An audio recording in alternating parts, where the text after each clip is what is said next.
oleh seorang pemimpin adalah kemampuan untuk memberikan tugas dan memberikan monitoring dan supaya mereka berjalan sesuai dengan rencana. Iya. Beberapa teknik yang bisa kita pakai.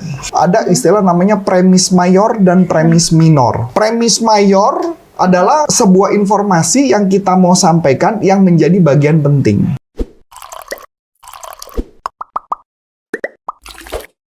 Nah, hari ini aku mau membahas nih tentang seorang leader. Gimana sih kalau misalkan seorang leader itu nggak punya skill persuasif nih, sehingga dia nggak bisa mempersuasif timnya nih? Yuk kita langsung aja tanya ke Coach Antonius Arif. Halo Coach. Halo. Aku mau tanya nih Coach. Boleh. Kalau misalkan ya Coach ya, seorang leader tapi dia nggak punya skill persuasif nih Coach. Jadi dia nggak bisa mempersuasif timnya nih Coach. Nah itu gimana tuh Coach? Kita coba terjemahkan dulu ya, seorang pemimpin dalam sebuah perusahaan. Pemimpin perusahaan itu fungsinya kan yang pertama adalah dia harus mempunyai visi dan misi. Iya, betul. Yaitu adalah perusahaan ini mau dibawa kemana.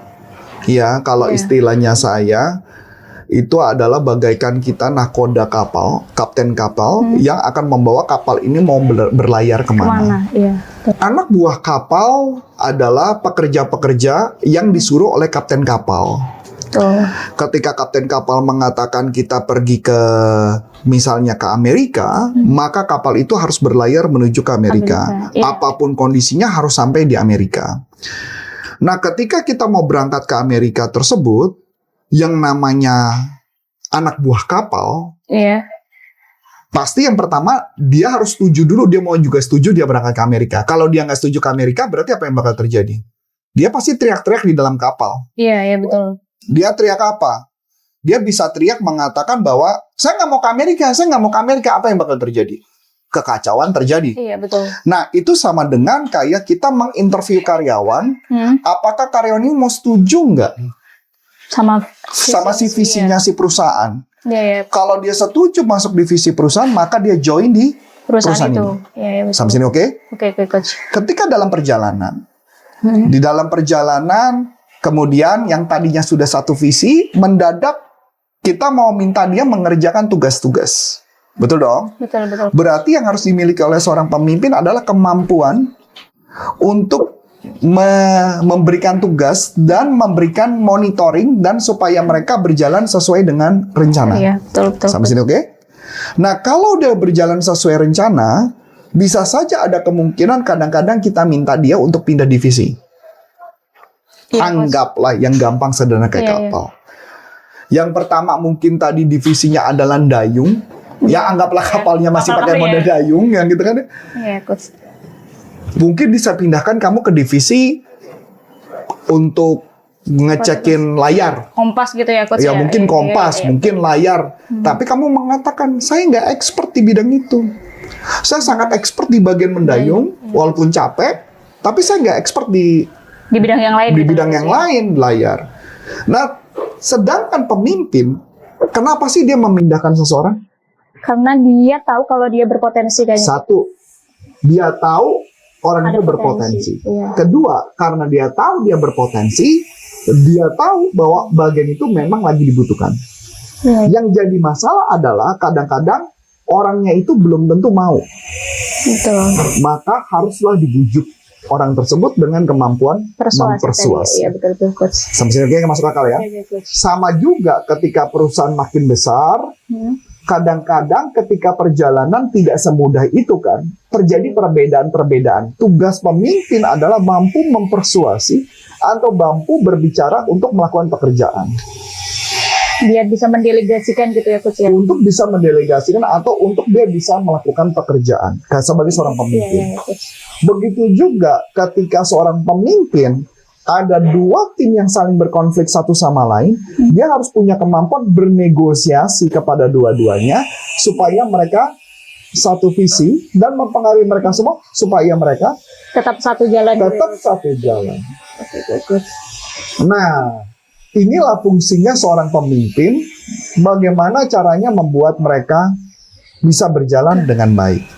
Saya akan sharingkan beberapa teknik yang bisa kita pakai. Apa tuh, Coach? Ya. Teknik yang pertama yang bisa kita pakai adalah teknik yang kalau istilah saya yang paling gampang gitu ya. Ada istilah ketika menyampaikan sesuatu, ada istilah namanya premis mayor dan premis minor. Apa tuh, Coach? Premis mayor adalah sebuah informasi yang kita mau sampaikan yang menjadi bagian penting. Kesimpulan dulu berarti ya, Coach ya? Kesimpulannya Resultnya apa? dulu. Premis minor adalah informasi yang tidak terlalu penting, yang perlu ditambahkan. Intronya gitu ya, Coach? Intronya, Oke, Coach. bisa kata sambungnya, kata macam-macam tambahan dan sebagainya, atau contoh-contoh itu adalah premis minor. Minor, ya. Nah, jadi kebanyakan pemimpin ada yang ketika menyampaikan sesuatu tidak to the point. Betul, betul, betul. Misalnya saya ambil contoh. Saya mau minta kamu untuk kerja di tanggal 17. Misalnya contoh. Iya, Coach. Tapi saya nanya dulu. Nanyanya basa-basi. Nanyanya muter-muter Iya, gitu muter-muter ya. dulu gitu ya, Coach ya. Nanya dulu. Kamu biasanya kalau tanggal-tanggal merah kamu ngapain? Iya, Coach ya. Iya nggak? Iya, Coach. Terus kemudian nanti biasanya kalau tanggal merah itu kamu melakukan apa? Kesibukannya apa aja gitu ya, Coach ya. Kejebak dong, Iya. bilang, oh ya gue tiduran. Ya kan kalau titis kan biasanya suka ngomong gitu ya. Iya, Kalau iya. tim kita titis kan suka ngomong, oh kalau saya di hari Sabtu tiduran dan sebagainya. Drakoran gitu. Drakoran dan sebagainya. Nah, abis itu lama-lama baru dia ngomong tentang premis mayor, saya minta kamu masuk tanggal 17. So, which is itu yang membuat informasinya menjadi, atau malah kadang-kadang dia tidak ngomong apa-apa. Tidak menyampaikan informasi yang which is membuat kamu bingung. Ini maksudnya sih, ya? apa? Nanya apa? Mau kemana? Arahnya nggak jelas. Ambigu gitu ya, Coach ya. Ambigu. Atau contoh yang sederhana. Misalkan ya, kita memberikan informasi premis minor adalah informasi-informasi yang tidak langsung ke to the point. Kalau premis mayor adalah menyampaikan sesuatu yang to the To the point. point. Langsung kesimpulannya aja gitu ya, Coach ya. Kesimpulannya. Oke. Saya ada rencana tanggal 17 besok, saya ingin meminta kamu untuk masuk ke kantor. Nah, itu premis mayor. Iya, Coach. Nah, supaya dia mau, berarti berikutnya apa? Pakai kata karena. Menurut penelitian, saya lupa persisnya angkanya mungkin antara 87 atau 91 atau 93%. Menurut Robert Cialdini, orang yang menggunakan kata karena cenderung akan menjadi setuju dengan orang informasi yang disampaikan. Oke, Coach. Contoh ya, Iya. bahkan Robert Cialdini pernah melakukan hal yang unik. Misalkan contoh, ada orang yang mengantri ke fotokopi, dia ngantri di nomor 10, dia ngomong, boleh nggak saya lebih dahulu fotokopinya karena dosen saya sudah nunggu. Oke, Coach. Boleh nggak saya fotokopi dahulu karena mobil saya parkir di luar. Kan gak ada hubungan, Iya, Coach ya. ngeri nggak? Iya, Dan orang cenderung setuju. Nah, ini juga teknik yang sama yang dipakai. Saya juga pernah iseng sampai ngomong isengnya kayak gini. Boleh nggak Anda boleh ya Anda tanda tangan dulu kontrak ini karena hari sebentar lagi mau hujan. Gak ada hubungan.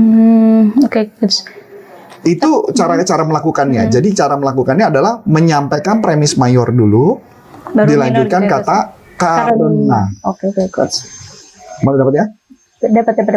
Tapi kalau misalkan alasan yang digunakan itu agak nggak masuk akal, gimana tuh, Coach? Maksudnya ya Lucunya otak tetap akan ngikut. Itu dari hasil penelitian. Dan saya juga udah pernah melakukan terjadi. Coba nanti kapan Oke, boleh coba. Oke. Misalkan bikin janji temu sama korporat gitu ya. Ini kan konteksnya sama-sama mempengaruhi ya. Iya. Pak, saya tahu Bapak sibuk. Karena saya tahu Bapak sibuk, saya mau buat janji sama Bapak karena tak kenal maka tak sayang. Karena saya percaya kalau kita nggak kenal maka otomatis kita nggak bisa saling nggak bisa saya nggak bisa bantu Bapak atau mungkin Bapak karena Bapak juga belum pernah ketemu saya, Bapak juga nggak tahu dong apa yang kami bisa bantu di perusahaan Bapak. Gimana kalau Selasa dan Rabu selesai? Oke, Coach. Jadi, aku coba tuh. Ya, itu kalimat itu ya. Karena ini ada penelitiannya. Satu kalimat.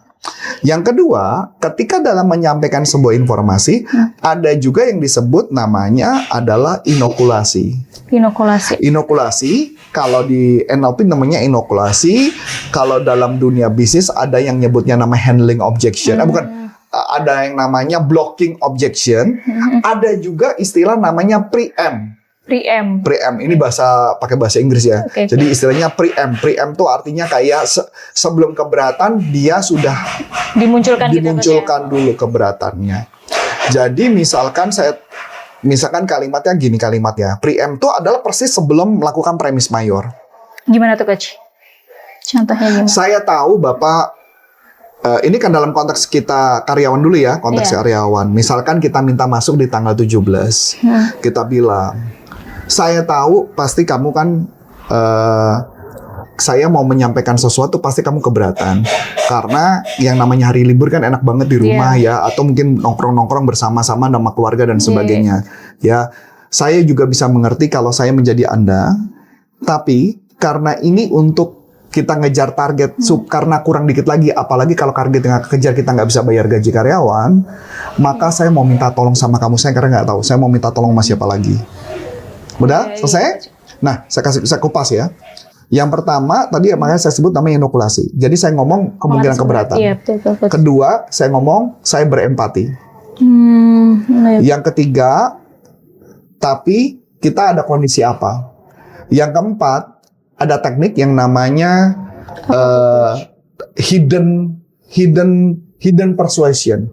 Teknik hidden persuasion ini cuman saya lupa namanya siapa yang menciptakan tekniknya. Itu adalah menggunakan teknik yang tadi kalimatnya. Saya nggak tahu saya mau minta tolong siapa lagi karena saya percaya hanya kamu satu-satunya yang bisa nolong saya. Nah, itu teknik keren banget. Jadi Warren something, saya lupa namanya siapa itu ya. Jadi Warren something itu Blair Warren, kalau nggak salah Blair Warren. Dia menggunakan teknik itu dengan cara menunjukkan bahwa ketika saya bisa mengatakan saya nggak tahu saya mau minta tolong siapa lagi, kalau nggak minta tolong sama kamu, perasaanmu gimana? Langsung iya benar-benar Coach. Berasa diandalkan banget gitu. Nah setelah itu baru ngomongin premis mayor. Setelah itu dilanjutkan dengan kata karena. Habis dong. Iya Coach. Bener nggak? Kalau dipakai dalam konteks jualan gimana? Sama.